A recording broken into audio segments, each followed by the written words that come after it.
This video is a response to a video from Anthony Izzy's channel Characters in Depth about the Sega character Shadow the Hedgehog, called Shadow's Not an Edgelord. Needless to say, I have some issues with this video. This video feels less like a serious attempt to analyze Shadow's character between games and more like an attempt to provide irrefutable proof that Shadow is not an edgelord and is in fact a very good character, while complaining about Sega's direction for the character in recent titles. In reality, Shadow has always been the culmination of Sega's attempts to make their games more serious and mature in the 2000s era, and the version that Anthony advocates for returning to is not only an uninteresting character, but also a character that isn't really in the games. Ah boy, I'm gonna make a lot of Sonic fans mad. Anyway, in the video, Anthony doesn't really argue that Shadow isn't an edgelord, but that Shadow has become an edgelord in the recent titles, and that he was never an edgelord in his original games Sonic Adventure 2, or Sonic Heroes and Sonic 06. Not only is he not an edgelord, he has gotta be the most misrepresented, misunderstood Sonic character. Well then, it'll be a date to die for. I can't let you live. Your adventure days are coming to an end. My assignment was to rescue you, nothing more. Let's get this over with. Okay. But let's actually see what he puts forth to prove that Shadow isn't an edgelord. In one of the cutscenes in Sonic Adventure 2, Amy mistakes Shadow for Sonic and hugs him, but realizes her mistake quickly. Now, in this cutscene, Shadow doesn't really do anything aggressive, he just smiles at her. And Anthony says that if he really was an edgelord, he would yell at her to get off and hit her. If he was an edgelord, he would have hit her and yelled, "Don't touch me!" But no, he just looks at her with a smile that says, "What are you doing?" Okay, so first of all, I mean, what smile? I know that in the Dreamcast games, characters didn't really have mouths, but just split the lower parts of their faces open to talk. But does that even remotely look like a smile? Even so, would that one moment prove that he is not an edgelord? Yeah, okay, you know what? I'm moving on. I'm sure there's better evidence later. Throughout the game, Shadow and Sonic have a fierce rivalry, and by the end of the story, Shadow grows to respect Sonic, and that's it for that bit. Throughout the story, his rivalry with Sonic slowly changed him. By the end, Shadow has become humbler and grew to respect Sonic. Shadow has a tragic and sympathetic backstory where his adopted sister Maria is murdered by the military. Sure?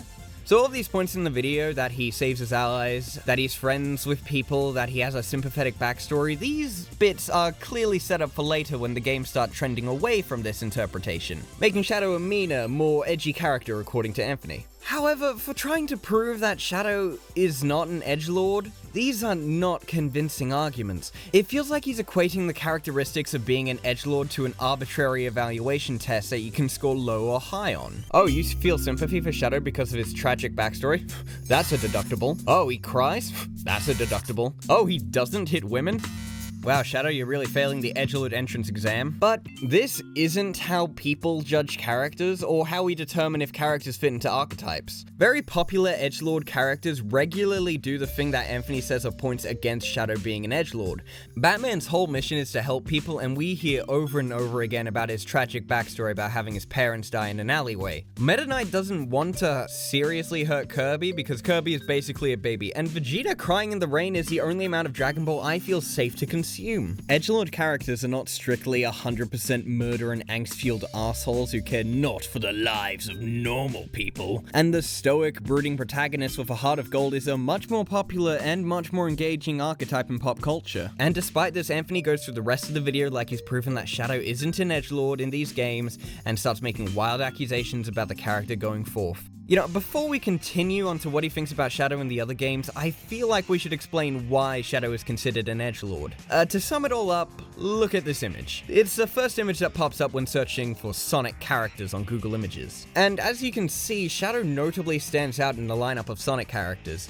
In a series with bright, fun, and literally colorful characters, Shadow stands out because he's not that. Shadow is mean, he's brooding, he's black and red, he rarely smiles, and he's very serious all the time. He does have moments where he's shown to have more depth, as highlighted in Anthony's video, but they are fewer and rarer than he claims. Anthony says that his tragic backstory is a point against Shadow being an edgelord, but he is the only character to have a backstory this explicitly dark, with extrajudicial child murder carried out by the military. And what makes this all stand out is that the rest of the Sonic universe just isn't like this. It's lighthearted, it's fun, and there are very few real consequences. In the last game, an entire city was flooded and destroyed, and if you think about it, potentially hundreds of thousands of people died in Station Square, and it's fine. It's mostly forgotten about until the next game. There's a planet floating in the sky called the Lost Hex? Sure. Beneath the Earth there's a god of darkness that wishes to wipe out all life on Earth? You know, that's fine. There's 3, actually. And there's a giant evil robot dragon that's defeated through the real superpower of teamwork! These games are very much not meant to be taken too seriously, and Shadow stands out because he does take this seriously, or at least seriously in a way that the other characters just don't. That's the main reason why Shadow is considered an edgelord, because unlike every other character in the series, he lives in an utterly ridiculous world of giant frogs, floating temples, and time-eating robots, and he just... you know, he just takes it all so seriously. I've said seriously 3 times in a row. What the fuck is wrong with me? Shadow is a Batman character inside a Saturday morning cartoon. Why does Eggman want to take over the world? Because he wants power. Or to build a theme park, maybe. Why does Sonic want to stop him? Because he's a hero, and that's what heroes do. Why does Shadow want to destroy the world? Because I made a promise to Maria to take my revenge against the humans for what they've done to her. And why does he want to fight bad guys? If the world chooses to become my enemy, I will fight like I always have. After that, the video moves on to talking about Shadow the Hedgehog the game, and how it supposedly butchered its title character. Shadow is not only an edgelord in this game who doesn't care about other people like those who used to be his friends in the other games, but also he's wildly inconsistent due to the asinine choose-your-own grimdark level progression system. Now, these are all fair criticisms of Shadow the Hedgehog the game, but Anthony's main problem is that they changed Shadow. They made him meaner, more hateful, more violent. Sonic Team wanted to amplify the darkness to the max, and in doing so, they abandoned Shadow's good-natured disposition in favor of over-the-top angst. It'll be a date to die for. How pathetic. Revenge. Sure, he complains that Shadow is acting out of character, that they reinforced a misconception of what Shadow was like, and that Shadow the Hedgehog, the game, is as far away from the actual Shadow as you could get. Shadow the Hedgehog was where his edgelord persona originates and has infected every version of the character past 06. And I'm just going to stop here because this is mostly bullshit. Yes, Shadow the Hedgehog did step up the angst by 12 notches, but saying that Sega Team pulled this edgy character out of thin air is mostly wrong. This isn't a misinterpretation. Shadow has always been a bit like this. The same principles that went into making this story and the plot of Sonic Adventure 2 went into this game. In Ian Danskin's video It's Not Easy Being Blue, he points out that while Mario was generally designed to be fun, Sonic, in opposition, was designed to be cool. Back in the 90s, what that meant was being fast, having a bad attitude, environmental activism, and snowboarding. However, coming into the 2000s, what was cool was being mature and adult. But not mature as in having interesting plots or characters, deconstructing the genre, or anything that would make this game engaging for a more adult audience. For Sonic Adventure 2, it meant secret government spies, military intervention, child murder, execution by firing squad, a brooding hedgehog who wants to destroy the world because he's sad, and big jiggling bat titties. Now, Shadow's story is interesting on the surface level. His adopted sister is murdered by the military, but this plot point doesn't really go anywhere. The fact that the military wrongfully arrests Sonic and kills people without any real punishment is never examined by any of the Sonic games. Sonic saves the president while Eggman threatens him. Sonic, my long-lost lover! Gun is never called out by Shadow directly. It's always all humans or nothing, and Shadow ends up working for them in Sonic 06. The people who kept a living creature in suspended animation for years for no good reason. Sonic Adventure 2 takes some surface level elements of what makes a dark narrative and just slaps them on their game without any critical examination. And Shadow's whole character is no different. He's meant to be this morally gray, morally ambiguous character with a tragic backstory, because that's how you make a dark character. But in practice, this means that Shadow is just the main bad guy for most of the game until he turns around and decides not to destroy the Earth after one cutscene and fights off one of the worst bosses in the Sonic series. The fire lizard. It sucks. Now, Anthony can say that Shadow and Shadow the Hedgehog going from, I'll do it myself, I'll find my own path, to murdering soldiers in the street next cutscene is jarring, Shadow's personality shifts like rabid mood swing. One minute he's, no one tells me what to do, I'm going my own way. And the next he's, Well, how about going from Shadow, we need you. Please help us. It's all going according to plan. Besides, there's no way to save anyone. to That's what I promised her. And I must keep that promise. That's what Maria wished for. I've gotta go now. Sonic Adventure 2 is a very shallow attempt to make a more mature Sonic game, and Shadow the Hedgehog the game is just all the problems that Sonic Adventure 2 had but cranked up to T for teen. You can tell that the game is even more maturer because it's got guns, swearing, violence, alien invasions, blood, people dying, blowing up cities, and characters with really deep voice and serious tones. Damn you, Shadow. I'm so mad. I'm gonna go f the president until I stop feeling mad now. And Shadow is, once again, no exception. Now, you can control how morally ambiguous he can be in this game. Will he decide to blow up the world for killing his adopted sister, or will he save the world? Hang on, this sounds familiar. Shadow the Hedgehog is the dark story from Sonic Adventure 2, but even more convoluted, angsty, and stupid. But it's also an honest representation of what Shadow the Hedgehog was. Shadow was designed to be cool. This is outright stated in a Shiro... I should have fucking looked up how to pronounce that name. God, This is outright stated in... Shiro Maekawa's interview for Sonic Channel about Sonic Adventure 2. He was designed specifically to be cool and mature and black, and Shadow the Hedgehog the game makes that explicitly clear by how shallow it is while trying to be dark and edgy. it sabotaged Shadow's character to the point of parody. It reinforced the misconception of what Shadow was like. I think the real reason why Anthony hates this game and tries to say this isn't Shadow from Sonic Adventure 2 is because it proves him wrong about Shadow. He was designed to be edgy because that's what marketing thinks teens like. Shadow is, at his very core, an edgelord, and Shadow the Hedgehog was just a bit too honest about that. And then the rest of the video is him complaining about how Sega's writing him to be more deliberately angsty. I can understand not liking the direction a character is going due to changes and adaptations, but honestly, Shadow is a much more fun character than he's ever been. Knowingly leaning into the angst and brooding is, in my opinion, more interesting to watch than a quiet hero who cares about others. Anthony's problems with the character now are mostly rooted in the fact that Shadow hasn't been given much to do in the newest Sonic games. His last appearance as a playable character was in a shitty free-level DLC for Sonic Forces, which... yeah, I'm not gonna defend that. Mostly, he appears occasionally as a small side character, and obviously he's not gonna have the same depth as he would if he were an actual playable character in a Sonic game. However, I believe that the version of Shadow that Anthony says is the real Shadow is actually mostly made up by him. The cutscenes in most Sonic games are... bad, along with the story, especially in the adventure games. They're jarring, audio mixed terribly, and they just have bland or poor writing and voice acting. That was so unexpected. So unlike you, Shadow, to come and rescue me. Promised you. For the people of this planet, I promise you. Revenge. Hey, it's not his speed. He must be using the Chaos Emerald to warp. Shadow. I'm the world's ultimate life form. But Anthony tries to analyze them, trying to find depth in the cutscenes when there really isn't any. Like, if you actually play Sonic Adventure 2, Shadow's change comes very quickly and with very little build-up. For the whole game, his entire goal is to blow up the world because the military killed Maria. And near the end of the game, Amy kind of talks to him for a bit, and then he realizes that, actually, Maria wanted people to be happy. So he stops the plan to blow up the world that he set into motion. Shadow, please help us save the world. No. But people are good actually, and they just want to be happy. I want people to be happy. Okay, I'm gonna save the world now. Anthony lavishes this story as a genuinely moving character arc, and says that this game shows how much of a complex character Shadow is in his first games. He's one of the most popular characters because he had a genuinely moving arc, not because he's edgy meme fodder. Okay, side note. There's also a thing where Anthony said that Shadow was actually brainwashed by Gerald Robotnik to forget what Maria said so that he would want to blow up the Earth. And when I tried to look this up on the Sonic Wiki, their only source came from this Prima official strategy guide for Sonic Adventure 2. So that's a bit shaky canon-wise because Shadow's brainwashing was never confirmed in-game. But even if we say it's true, wouldn't that make Shadow's character arc worse?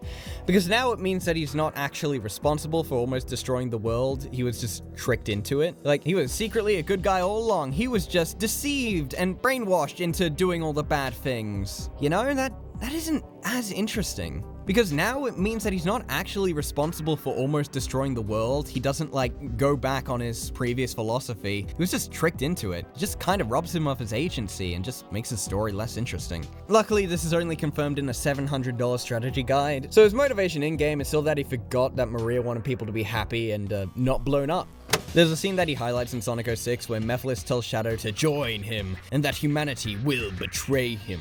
And Anthony says that Shadow's conflicted because he looked down, and that in the same cutscene, he still says no to Mephiles and stays opposed to him for the entire game, which doesn't really demonstrate any of Shadow's conflict or growth. Given Shadow's reaction, we see that he's getting to him.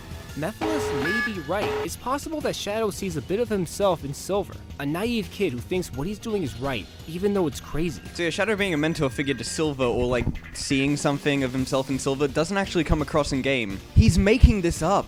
This chapter also shows Shadow's compassionate side. Look at this cutscene where he checks that the Duke of Soliana is alright. You can really see Shadow's compassionate side as he nudges this old man on the floor. Listen to how somber Shadow is when he has to leave Omega in Crisis City. It's not like we can do anything for him now. Yeah. Okay, do I even need to say anything here? Okay, aside from recovering from amnesia, the Shadow that we see in Sonic Heroes and Sonic 06 doesn't really change much, outside of small snippets where he just says, "I have grown as a person." The most egregious example of this is the one that he uses at the start of the video, the scene where Amy hugs Shadow and mistakes him for Sonic. Anthony goes in depth about how Shadow reacts collected while smiling at Amy in a "girl, what you doing" kind of way, and doesn't yell at her or hit her because that's totally what an Edgelord would do. Look at the cutscene where the bubbly Amy Rose hugs Shadow.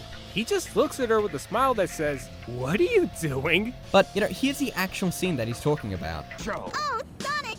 I thought I'd never see you again. I'm so glad you made it. You're not Sonic. Who are you? I'm the one who should be asking. Dr. Eggman. Ah!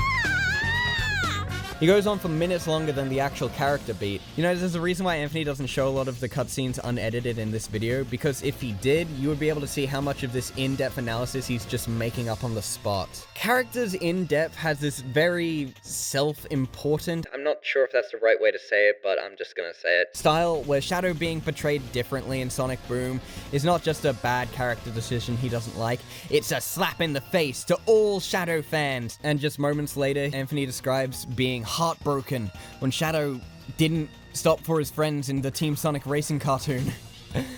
And conversely, this is a moment of conflict, this is a deeply moving character arc, and this is someone smiling.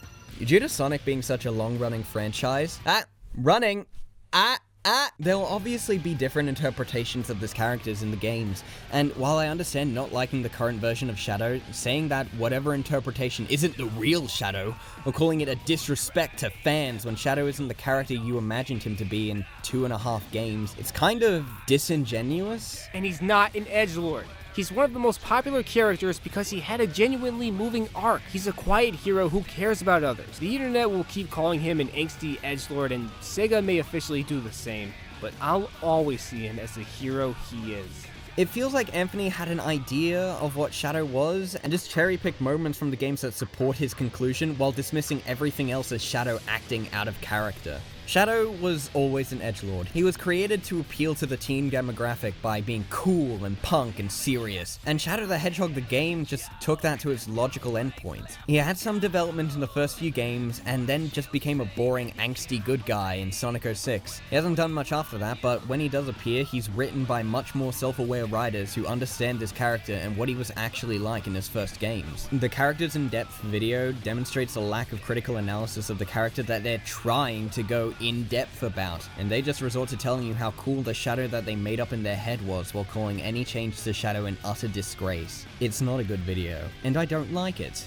However, here's the thing. Yes, I do think that Shadow is an edgelord, but do I think that Shadow is a good character?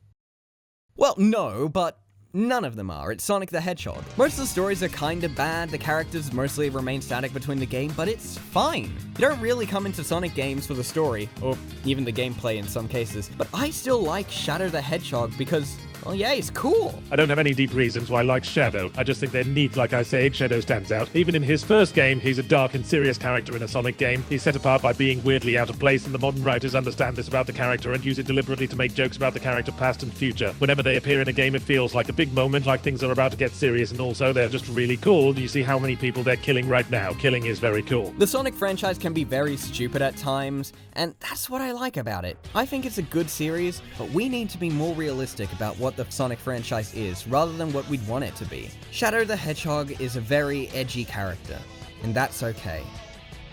Thanks for watching.